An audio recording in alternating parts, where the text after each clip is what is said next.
En Coyuntura recibe nuevamente al profesor Percy García Cabero. Percy, ¿cómo estás? ¿Qué tal? Hola César, ¿qué tal? Siempre un gusto estar contigo. Al contrario, agradecido por tu tiempo.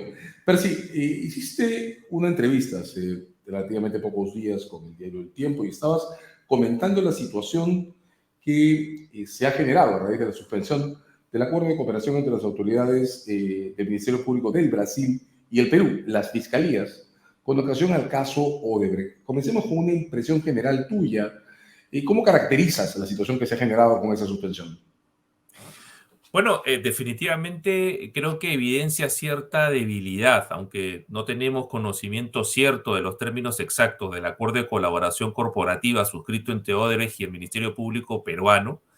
Evidentemente, el hecho de que Odebrecht pueda suspender o solicitar a la Fiscalía Brasilera que suspenda la colaboración en la medida que se habría dado un incumplimiento a las condiciones del acuerdo, demostraría pues que hay cierta fragilidad, quizás no tanto en el punto de la aportación de los medios de prueba que podrían determinar las responsabilidades penales, sino más bien en el tema de la reparación civil al Estado, en la medida en que podría ser un mecanismo que se estaría utilizando extorsivamente, entre comillas, con la finalidad de que el Estado peruano no pueda solicitar las reparaciones correspondientes, ya no solamente en las obras en las que habría Odebrecht confesado la realización de actos de corrupción, sino que incluso en cualquier otro cuestionamiento que se podría hacer en las instancias internacionales de arbitraje. Entonces creo que eso es, creo, la principal expresión, ¿no? que produce el hecho de que de alguna forma, además en un juicio en curso, como es el juicio que ahora mismo está haciéndose en relación con el Partido Nacionalista, ¿no? Evidencia y pone en entredicho pues aquello que muchos criticaban de alguna u otra manera era pues que no se había llegado a cerrar un buen acuerdo. El fiscal Mella, en algunas de sus presentaciones sobre este tema, ha dicho que encuentra mala fe procesal en Odebrecht. Entendí que se refería a la sobreposición, que significa tener un acuerdo propio y directo con el Estado, y sin embargo pedir a las autoridades del Brasil que activen cláusulas defensivas en un acuerdo que no es el de Odebrecht, sino el de las fiscalías. ¿Qué impresión te deja este cruce? ¿Es esto, desde tu punto de vista, un caso de mala fe procesal? ¿Tener un acuerdo con mecanismos propios y no utilizarlos en una protesta, sino usar el acuerdo del Estado o de las fiscalías? Bueno, yo creo que Odebrecht de alguna forma está manejando los distintos mecanismos que tiene como para poder mitigar sus riesgos. Es decir, yo creo que claramente Odebrecht ha demostrado que no tiene, o que al menos está activando medidas para poder conseguir atenuar impactos económicos que puedan derivarse de algún arbitraje y evidentemente tampoco romper directamente el acuerdo que tiene con la fiscalía, porque a su vez eso podría activar una persecución penal que también evidentemente va a perjudicarla. Entonces, yo creo que está tanteando, ¿no? Está jugando, pero creo que eso solamente se permite en la medida en que quizás el acuerdo de colaboración no haya sido lo suficientemente claro en estos temas, ¿no? Y entonces, estos mecanismos indirectos de frustración, por decirlo así, de la colaboración, podrían también o deberían ser evaluados como una forma de incumplimiento del acuerdo propiamente dicho, ¿no? Entonces yo creo que, reitero, o sea, creo que, a ver, no estoy haciendo, o sea, estamos como el periódico de lunes, ¿no? Es decir, todos podemos ahora mismo decir, no se hizo bien esto porque no se pensó, pero claro, porque tenemos digamos, datos que quizás en ese momento no se tenía con claridad, pero a cierto secretismo con lo que se ha manejado el acuerdo de colaboración, al menos incluso hasta estos momentos, a estas instancias, ¿no? Y creo que es notorio que Odebrecht está pagando al Estado peruano mucho menos del daño que realmente ha producido. Creo que al final eso nos tiene que traer como lección el hecho de que no podemos priorizar la persecución penal a unos niveles tales que prácticamente estamos generando beneficios patrimoniales al delincuente, ¿no? Ya suficientemente beneficio ha obtenido con una exención de pena como para a eso adicionarle el hecho de que tenga que pagar poco y por último, generar mecanismos de presión para que en arbitrajes de otro tipo ni siquiera se le pueda discutir, ¿no? Entonces, eso creo que es el punto que merece una reflexión. De hecho, hay una manera de mirar las cosas, digámoslo así, con la letra de Filadelfia, ¿no? El acuerdo de Odebrecht con el Estado peruano no incluye reconocimientos explícitos de responsabilidad por corrupción en los casos vinculados al gasoducto, y el arbitraje al que se ha referido el fiscal Vela al comentar esta escena es un arbitraje en el que Odebrecht reclama una reparación por la no renovación de los plazos para entregar los instrumentos de equilibrio financiero en el caso del gasoducto. Entonces decía, desde la letra de Filadelfia, la letra chica de los contratos, un abogado americano podría decir que no hay ninguna contradicción porque Odebrecht no incluyó el gasoducto del sur en el acuerdo de colaboración eficaz firmado con la Fiscalía. Y son 1.400 millones de dólares contra cerca de 700, algo más, millones de soles. ¿Te parece, tú lo has dicho en la investigación del tiempo, ¿te parece que esa es la expresión de una mala negociación? Bueno, a ver, ojo, hasta donde tengo entendido digamos, fuentes indirectas, porque por lo menos yo no he tenido la suerte de conocer el acuerdo, había una llamada cláusula de progresividad. Es decir, que el hecho de que Odebrecht reconozca responsabilidad en ciertos proyectos no significa que si en el devenir de las investigaciones se llega a determinar ciertos niveles de intervención en otros proyectos, esos también se puedan incluir en la colaboración, en el acuerdo de colaboración eficaz. Por lo tanto, no podríamos, por lo menos, señalar categóricamente que el acuerdo de colaboración se restringe a tales o cuales proyectos y por lo tanto está absolutamente excluido en otros, sino que eso podría también ser materia, según los avances de las investigaciones, de una extensión progresiva del acuerdo de colaboración. Ahora,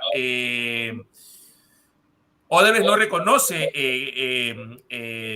corrupción, pero la fiscalía sostiene que hay corrupción. Entonces, entramos en una dinámica también bastante particular, ¿no? Porque, digamos, esto ya es un tema muchas veces de interpretación jurídica, ¿no? Porque para Odebrecht a lo mejor puede ser que eso no sea actos de corrupción, pero para la fiscalía peruana sí, sobre todo ahora que la fiscalía peruana utiliza conceptos bastante laxos de funcionario público.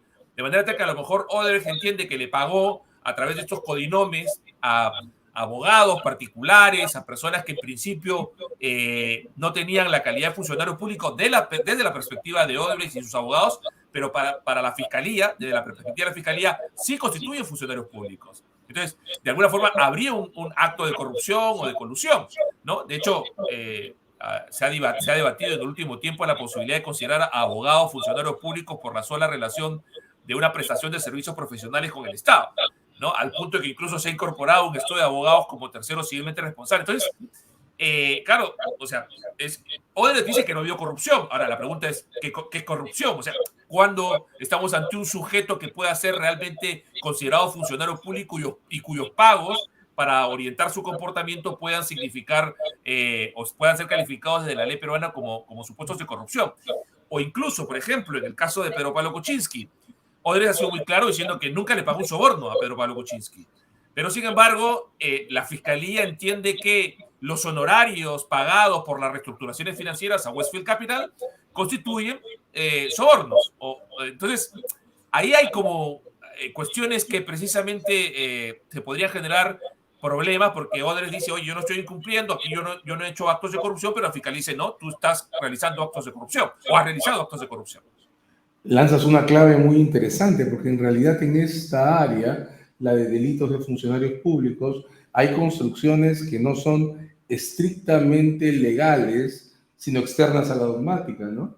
Corrupción y sobornos, por ejemplo, no son dos construcciones que estén en un tipo penal. Y con ocasión al caso Toledo, la Suprema ya ha dicho que va a entender por soborno cualquier pago que se haga en referencia a un acto por corrupción, de modo que la compensación de un caso de tráfico de influencias es también un soborno, más allá de que el delito no sea cohecho. Desde ese punto de vista, también la Fiscalía podría decir, bueno, corrupción es todo lo que haces en distorsión de deberes vinculados a comportamientos estatales, y si has reconocido que sobornaste particulares para comprar información sobre procesos en marcha, pues voy a considerar eso también corrupción.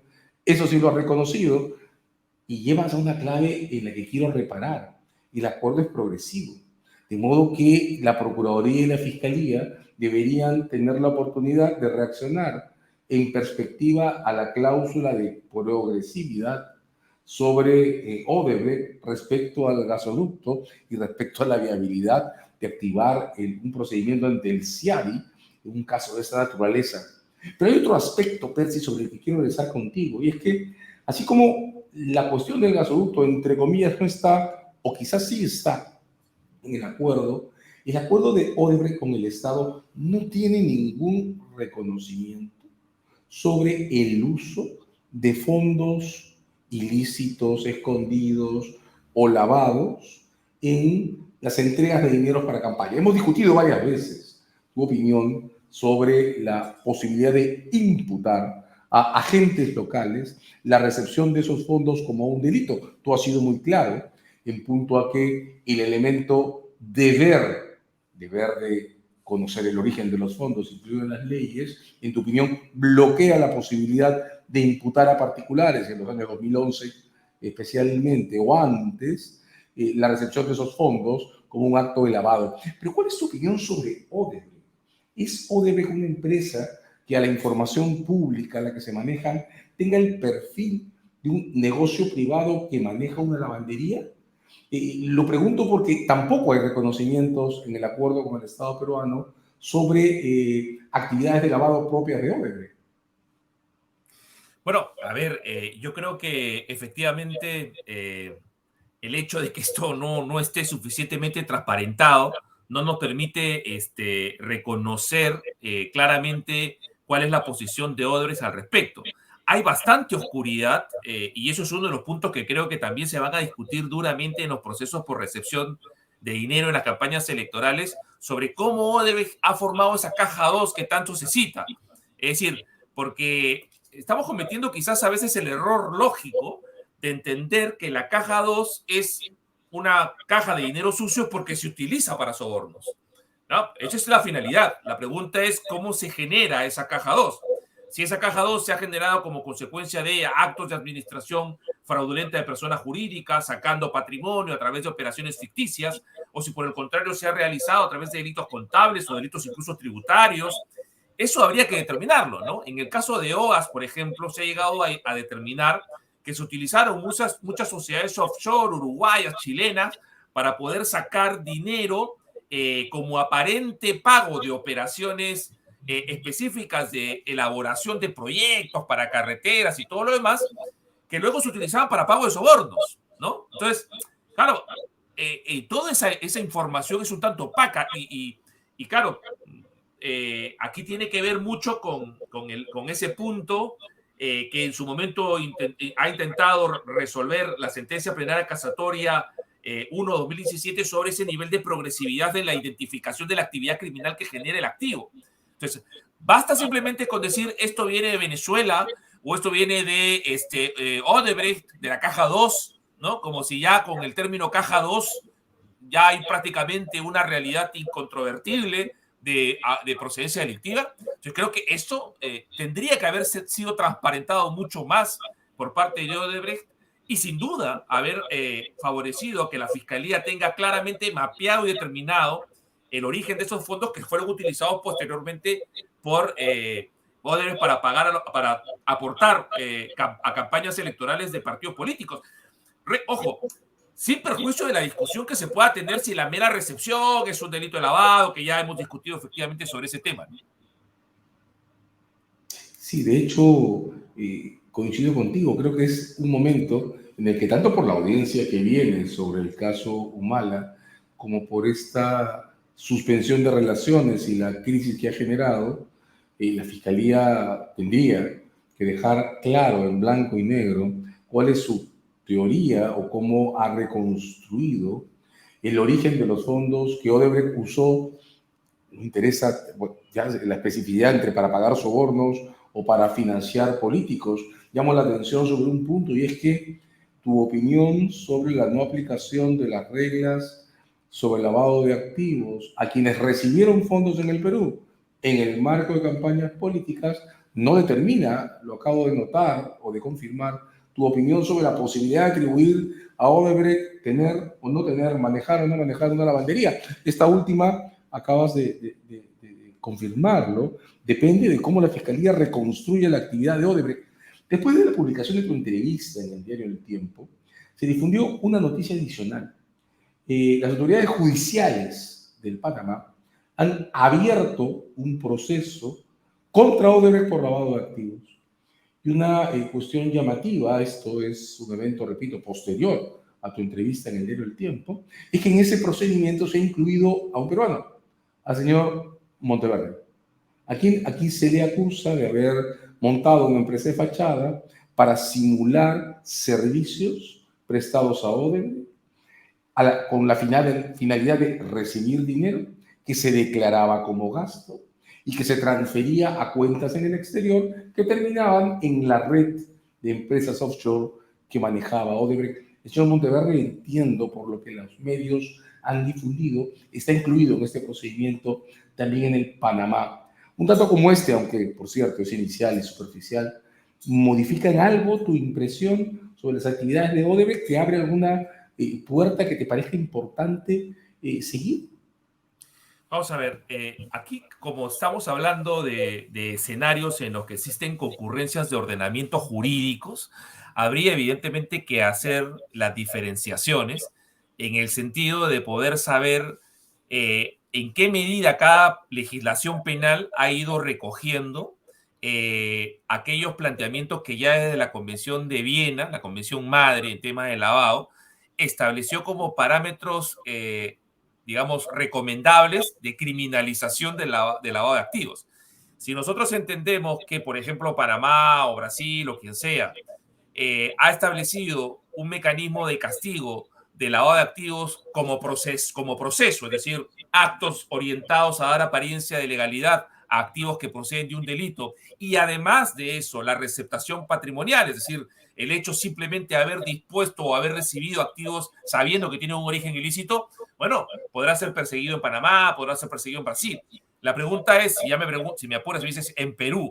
Bueno, pues en Perú, si nosotros entendemos que hasta noviembre de 2016 el lavado de activos recogido por nuestra legislación era solamente el primer supuesto de la Convención de Viena, que permitía castigar los supuestos de lavado proceso, es decir, actos de conversión, transferencia, ocultación o tenencia enmarcados en un proceso que buscaba colocar, ensombrecer y reintegrar.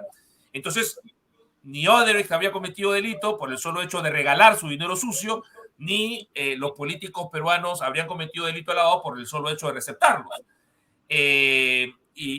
Bueno, a partir, evidentemente, de noviembre de 2016, el escenario cambia sustancialmente. Ahora, bien importante es determinar ya desde la perspectiva peruana, ¿no? Una cosa es que Odebrecht, por ejemplo, saque dinero de su empresa para hacer una caja y pagar sobornos, no contabilizados, obviamente, y eso pueda llevar a la comisión de ciertos delitos, sobre todo contables, tributarios, una cosa distinta, pero propiamente tampoco es un lavado, porque, al menos en sentido estricto, porque si bien ese dinero es producto o se consigue como consecuencia de una defraudación tributaria, digamos, de un falseamiento contable, ese dinero no está buscando darle apariencia de legalidad, sino simplemente tenerlo como una caja negra que utilizar luego cuando yo tenga que pagar sobornos y estos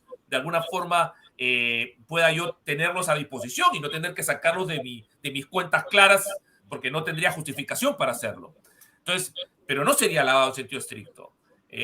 Reitero, salvo que nosotros asumamos la segunda forma de lavado como también punible, que es el solo hecho de mover dinero sucio, o sea, el solo hecho de recibir dinero sabiendo, conociendo que tiene procedencia delictiva. Entonces, en ese caso sí, como este dinero viene o se ha sacado con fraudes tributarios, contables, etcétera, etcétera, las personas que reciben ese dinero y lo operan y lo manejan, etcétera, etcétera, podrán ser procesados también por lavado. Con lo que, en tu opinión, si te estoy siguiendo correctamente, parte de lo que la Corte Suprema tendrá que hacer con ocasión a la próxima casación del caso Humala es definir cómo va a relacionar en el tiempo las normas sobre lavado de activos con la estructura de delitos que tiene la Convención de Palermo. Exactamente, o sea, eso es algo que creo que es fundamental, es decir, eh, creo que parte de nuestra ceguera interpretativa en relación con el delito de lavado de activos es no entenderla en el contexto de los estándares internacionales, es que por ahí es por donde nos ha venido. Es decir, el lavado de activos es un mecanismo creado para hacer más eficiente la lucha contra organizaciones criminales inicialmente vinculadas al narcotráfico. Luego Palermo lo extiende a organizaciones criminales en general de actividades mafiosas que puedan generar rentabilidad más allá solamente del tráfico ilícito de drogas. Y bueno, ahora incluso ya la criminalización del lavado es independiente de las organizaciones criminales, porque también una persona individual podría realizar actos de lavado. Entonces, definitivamente, ese no tener comprensión clara de qué tenemos tipificado se debe precisamente no entender de dónde viene esto. Entonces, tanto Viena como Palermo tienen claramente mapeado y definido dos modalidades distintas de lavado. Lavado en sentido estricto o lavado procedimiento, que es actos o sea, actos de conversión, tenencia, ocultación y transferencia en el marco de un proceso que busca dar apariencia de legalidad a activos maculados, y lavado en sentido amplio o la receptación patrimonial, o lo que los alemanes llaman cláusula de aislamiento, que es el solo hecho de impedir que el delincuente disfrute sus millones. Es decir, si yo, por el contrario, si yo, sabiendo que una persona está utilizando dinero que procede de una actividad delictiva, se la recibo porque le vendo un automóvil, porque le vendo una casa o porque me lo regala para una campaña política, entonces yo simplemente estoy receptando los activos maculados. Eso está previsto en las convenciones internacionales como conducta sancionable. La pregunta que tenemos que hacer, la tipificación que específicamente se asumió en el Perú, primero en el Código Penal, luego en la 27765 y luego en el Decreto Legislativo C06, ¿son tipificaciones que abarcaron también esta segunda modalidad o se restringieron a la modalidad de lavado de activos en sentido estricto? Esa es la discusión y eso es lo que creo que la Corte Suprema va a tener que necesariamente decidir, ¿no? Es el tema de la audiencia que sigue. Ahora, si regresamos a la escena, pues entonces habrá que resumir las cosas de este modo. Nuestra jurisprudencia y nuestra práctica respecto al lavado va a tener dos momentos críticos en las siguientes semanas. Uno primero, que se producirá cuando la Corte Suprema resuelva la casación en la que debe establecerse si nuestra legislación corresponde a las dos modalidades de lavado, la estricta o la de receptación general o uso de fondos provenientes del delito. Y luego, cuando se resuelva si quien se ha convertido en el protagonista de esta historia, Odebrecht, va a llegar a un acuerdo o no, y en qué condiciones con las autoridades del Ministerio Público, o si el Ministerio Público va a reaccionar respecto a esta situación generada por el reclamo hecho ante la Fiscalía del Brasil. Pero ¿cuáles son tus expectativas? Yo sé que nunca es bueno jugar al futuro, pero el futuro es algo que también se puede leer desde el presente. ¿Qué crees tú que va a ocurrir en esta escena? A ver, yo sí creo que efectivamente es el punto que tendrá que discutirse y tendrá que aclararse. Yo, a pesar de que mi padre es de Huancabamba, no tengo las capacidades proféticas de un brujo o chamán de estos que tenemos en la tierra de mis padres. Pero, a ver, yo creo que la fiscalía ha estado jugando también un partido extrajurídico, ¿no? Con todo el tema de tratar de sacar a San Martín de la audiencia.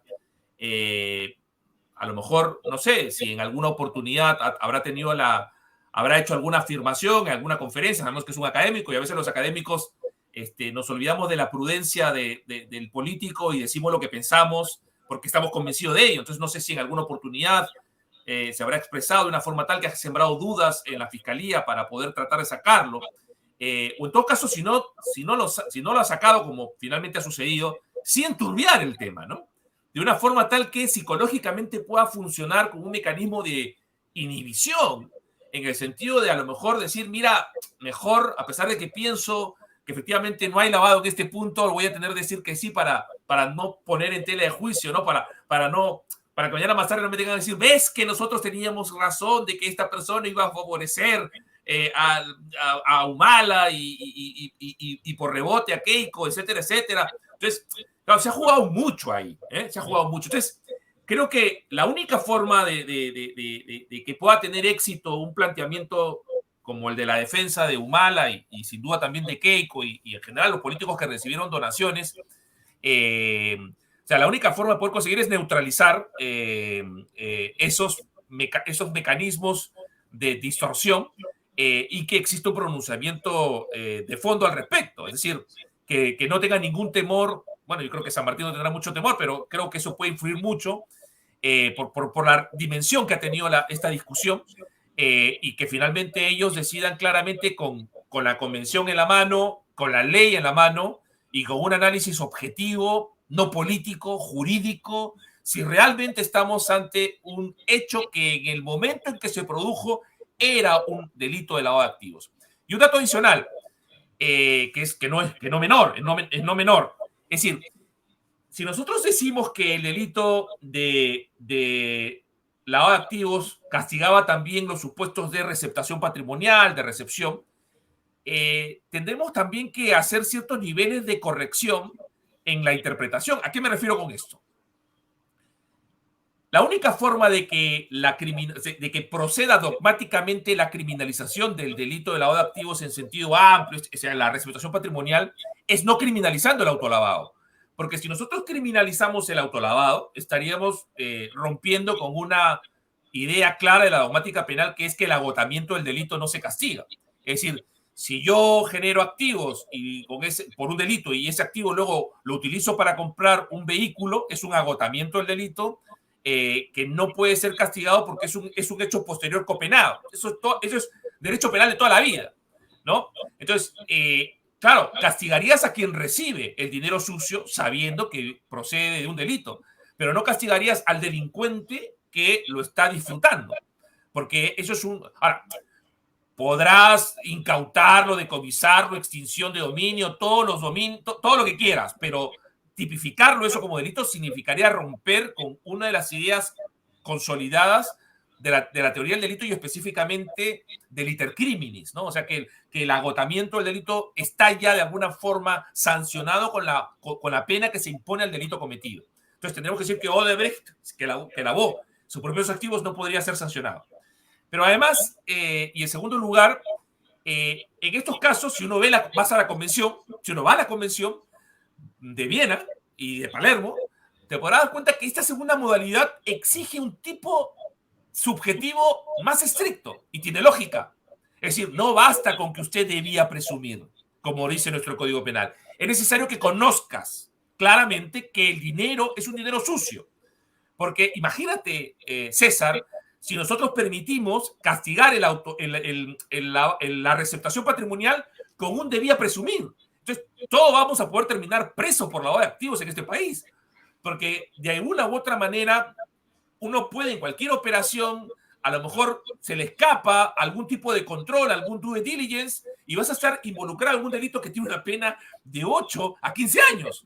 ¿No? Entonces, si uno interpreta la legislación nacional con base en la convención, esta segunda modalidad tiene un tipo subjetivo acotado y es conocimiento, cierto, o en términos dogmáticos, dolo directo de primer grado de consecuencias necesarias, pero dolo directo. No podríamos utilizar el dolo eventual. O de hecho no podría utilizar ninguna forma que sea asimilable a estas imprudencias homologadas al dolo, que también has comentado existen. Y también tomar nota, esto es importante, que la consideración del lavado de activos como un delito que se comete incluso por la circulación o uso de los fondos originalmente maculados, exige que el autolavado sea algo más. En cualquier caso, había que discutir si entonces el autolavado tiene que por lo menos ser algo más que de un simple acto de consumo, ¿verdad? Un acto vinculado a montar una estructura de lavado y no simplemente a disfrutar, como bien ha dicho, el producto del delito. Percy, muchas gracias por ese intercambio con la coyuntura. Como siempre, estaremos en contacto. Gracias, César. Un abrazo.